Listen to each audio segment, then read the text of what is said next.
Alors c'est parti, poursuivons notre enquête et débutons cette nouvelle analyse par l'ISS, la Station Spatiale Internationale, magnifique prodige de technologie. Je précise que ce fond derrière moi en ce moment est un montage, une animation réalisée par ordinateur. Ceci pour vous montrer la facilité à ce qu'une vidéo paraisse vraie si on n'est pas très attentif. Ceci pour les quelques trolls récurrents et irréductibles qui ne font pas bien la différence entre image vraie et animation CGI. Donc comme promis, j'ai poursuivi un peu plus loin mes recherches sur les anomalies de ce monde, voyant ce genre d'images comme celles que vous regardez en ce moment. Ces images de la Terre étaient soi-disant réelles et vraies. Et c'est une preuve, parce que ces images existent. Un point, c'est tout. D'accord. Je sais de quoi je parle. Je suis un spécialiste et j'en dirai pas plus.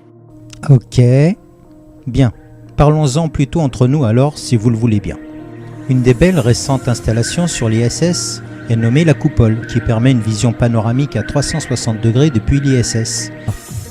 Et voici ce qu'on a le plaisir de voir d'après la NASA.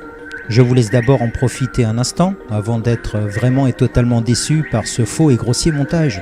Nous prennent-ils vraiment pour des gentils moutons? Je vais vous montrer de suite.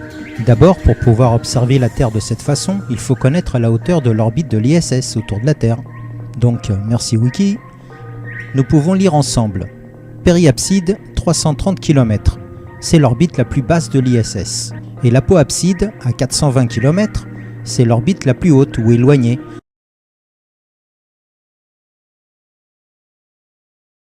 Ouvrons notre outil sympa que vous reconnaissez tous et faisons une comparaison par simulation. Vous pourrez tous essayer cela chez vous.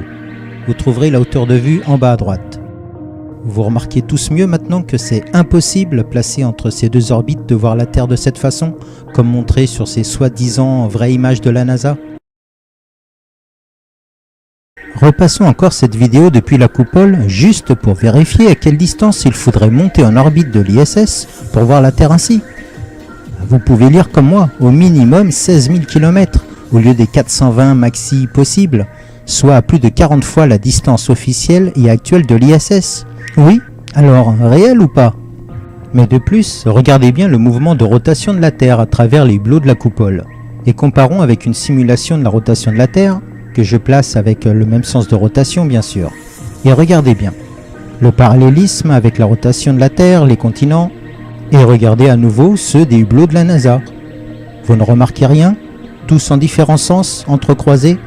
Mais que nous font les graphistes de la NASA? Pendant bien longtemps, j'étais comme vous, fervent admirateur de la NASA et de leur capacité technologique, j'avoue. Depuis que j'ai commencé à regarder d'un œil moins contemplatif leurs documents, photos et vidéos, bref à regarder d'un œil vraiment plus cartésien, tout un tas d'anomalies, d'incohérences ont commencé à surgir. Poursuivons maintenant par des extraits de sorties d'astronautes dans l'espace depuis l'ISS. Sortie nommée EVA, ici l'émission numéro 30 et 42. Vous ne remarquez rien vraiment? Ou plutôt n'entendez-vous rien de particulier? Et à propos, comment se propage le son dans le vide de l'espace? Vous pouvez lire comme moi. Alors que pensez de tout cela? De plus, de multiples expériences démontrent et confirment cela aisément.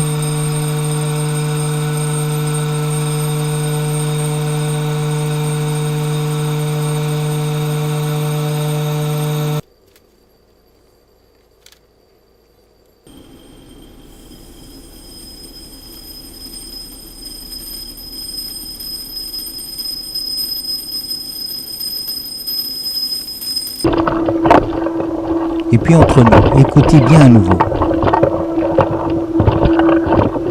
À quoi cela vous fait-il penser vraiment ce genre de son? Ce bruit de gargouillis étrange. Cela ressemble quand même beaucoup à ceci, non? Bizarre quand même. Mais n'est-on pas dans l'espace normalement? Comment cela se peut-il? Écoutez bien aussi quand l'astronaute passe de l'extérieur, donc du vide, à un intérieur pressurisé.